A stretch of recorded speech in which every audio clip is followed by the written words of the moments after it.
আমার প্রথম পক্ষের শাশুড়ি কয়েক বছর যাবত অসুস্থতায় ভোগে। গত সোমবার থেকে জবান বন্ধ হয়ে গেছে। এখন তিনি মৃত্যু সজ্জায় মৃত্যুর প্রহর গুনছে। একজনের মাধ্যমে সে খবর পাঠিয়েছেন আমাকে নাকি তিনি শেষ দেখা দেখতে চান। আজ আমি আমার দুই মেয়েকে নিয়ে আমার প্রাক্তন স্বামীর বাড়িতে 7 বছর পর পা রাখলাম। 7 বছর আগে এই বাড়ির সিঁড়ি ডিঙিয়ে যাওয়ার সময়, গত 7 বছর আগে আমি যে দুঃখ নিয়ে এই বাড়ি ছেড়েছিলাম, আজ আমার বুকে কোনো দুঃখেরই অস্তিত্ব নেই। আছে শুধু সুখের দক্ষিণ হাওয়া। আর সেই দক্ষিণ হাওয়ার দুই সারথি আমার দুই সন্তান। তাদের হাত ধরেই সিঁড়ি ডিঙিয়ে আমি দরজার সামনে দাঁড়িয়ে আছি। এই সেই দরজা, কখন আমার প্রাক্তন স্বামী অফিস থেকে ফিরবে সেই প্রতীক্ষায় আমি বারবার এই দরজার সামনে দাঁড়িয়ে থাকতাম। এরপর দেখলাম আমার বয়সী একজন মহিলা দরজাটা এসে খুললো। এসে জিজ্ঞাসা করলো কি চাই। আমি বললাম আমি জেসি খান। ওই মহিলাটা বললো আচ্ছা আপনি জেসি আপা, আসুন ভিতরে আসুন। আমি ঘরের ভিতরে প্রবেশ করলাম। চারদিকে কেমন জানি সবকিছু অগোছালো হয়ে আছে, অথচ আমি থাকতে ঘরটাকে কতই না সুন্দর করে গুছিয়ে রাখতাম।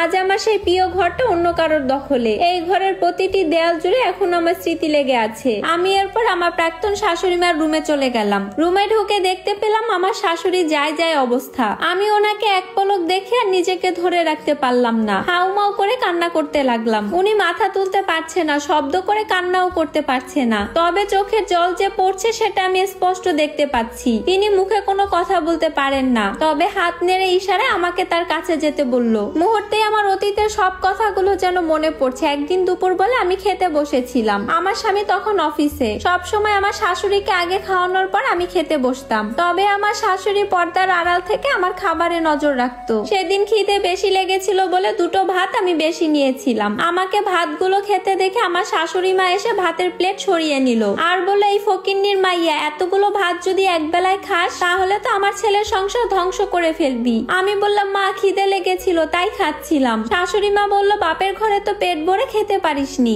তাই আমার ছেলের সংসারে এসে লুটে পুটে খাচ্ছিস। কথা বলে প্লেটের অর্ধেক ভাত বাটিতে সরিয়ে রাখলো। অল্প কয়টা ভাত দিয়ে বলল দিন দিন হাতির মতো মোটা হচ্ছিস। বিয়ের 7 বছরে একটা নাতি নাতির মুখ দেখাতে পারলি না। কটা ভাত খেয়ে গোসলখানায় গিয়ে আমার কাপড়গুলো ধুয়ে দিবি। কথা বলে উনি বাকি ভাতগুলো নিয়ে রান্নাঘরে চলে গেলেন। এরপর বিকেল বেলা আমার স্বামী অফিস থেকে বাড়িতে আসলেন। আমি গিয়ে দরজা খুলে দেখলাম তাকে খুব বিবর্ষ দেখাচ্ছে। হাত থেকে অফিসের ব্যাগটা নিয়ে নিলাম আর বললাম আজ এত তাড়াতাড়ি অফিস থেকে এসে পড়েছো। আমার কথার কোনো উত্তর না দিয়ে সে ড্রয়িং রুমে চলে গেল। আমিও তার পিছন পিছন ড্রয়িং রুমে আসলাম। আমার স্বামী এসে আমার শাশুড়ির সামনে সোফায় বসে পড়লো। তার এমন অবস্থা দেখে আমার শাশুড়ি মা জিজ্ঞাসা করলো কি রে বাবা, কি হয়েছে তোর? আজ এত তাড়াতাড়ি অফিস থেকে চলে আসলি, তোর কি শরীর খারাপ? তখন আমার স্বামী বলল মা আজকে আমার চাকরিটা চলে গেছে।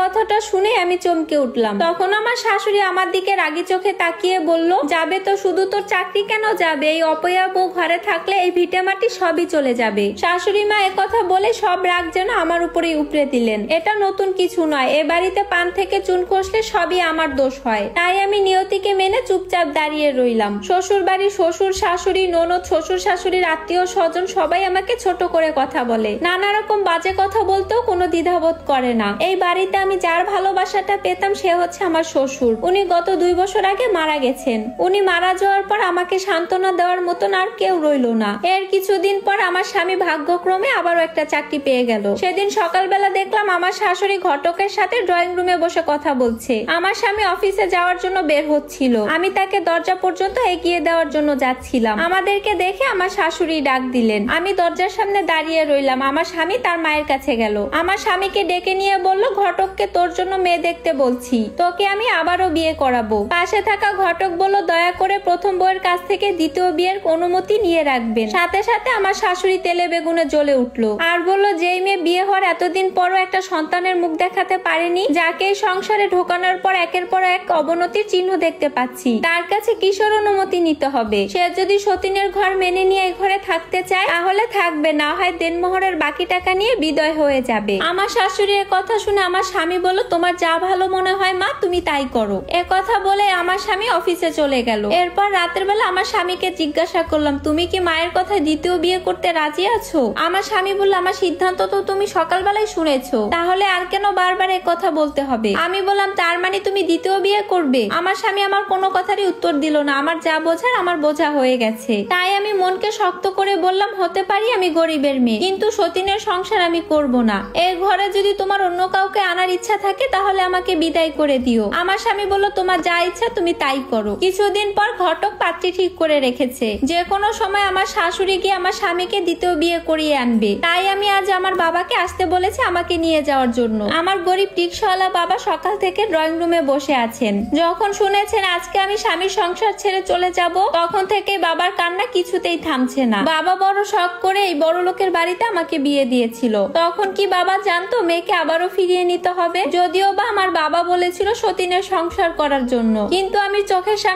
আমার স্বামীর ভাগ অন্য কাউকেই দিতে পারবো না। তাই স্বামীর সংসার ছেড়ে আমি চলে যাচ্ছি। গত রাতে আমি আমার স্বামীকে বলেছিলাম আমি আজকে চলে যাব, অন্তত আজকের দিনটা যেন সে অফিসে না যায়, কিন্তু সে আমার কথা রাখেনি। সকালবেলা আমি ঘুম থেকে ওঠার আগে সে অফিসে চলে গিয়েছে। তাই স্বামীর ঘর ছেড়ে যাওয়ার আগে স্বামীর মুখটা আর দেখতে পেলাম না। এরপর আমি আমার রুম থেকে বেরিয়ে এসে দেখলাম আমার বাবা বসে আছে। বাবাকে জড়িয়ে ধরে আমি গলা ফাটার মতন কান্না করলাম। বাবা আর আমার আর্তনাতে পুরো বাড়ি ভারী হয়ে আসলো। আমাদের বাপ মেয়ের কান্না দেখে আমার শাশুড়ি মা বলল, এখানে নেকা কান্না করে পরিবেশটা নষ্ট করবেন না, কিছুদিনের মধ্যে আমার ছেলে তালাকনামা পাঠিয়ে দিবে। তারপর কিছু টাকাও নিয়ে আমার বাবার দিকে এগিয়ে দিয়ে বলল, আপনার মেয়ের সাথে যখন আমার ছেলের আক্ত হয় তখন কাবিন ছিল 5 লক্ষ টাকা, 2.5 লক্ষ টাকা নগদ আর 2.5 লক্ষ টাকা বাকি। এই যে 2.5 লক্ষ টাকা এখানে, এই টাকা নিয়ে বিদায় হন। আমার বাবা গরিব রিকশাওয়ালা হলেও সেদিন আমার বাবা আমার শাশুড়ির মুখের উপরে বলেছিল, দয়া করে এই টাকাগুলো কোথাও আপনি ফিক্সড ডিপোজিট করে রাখেন। আল্লাহ না করুক যদি কখনো আপনার বড় কোনো অসুখ হয় তখন এই টাকাগুলো দিয়ে চিকিৎসা করিয়ে নিয়েন। এ কথা বলে সেদিন আমার বাবা আমার হাত ধরে বাড়ি থেকে বেরিয়ে এসেছিল।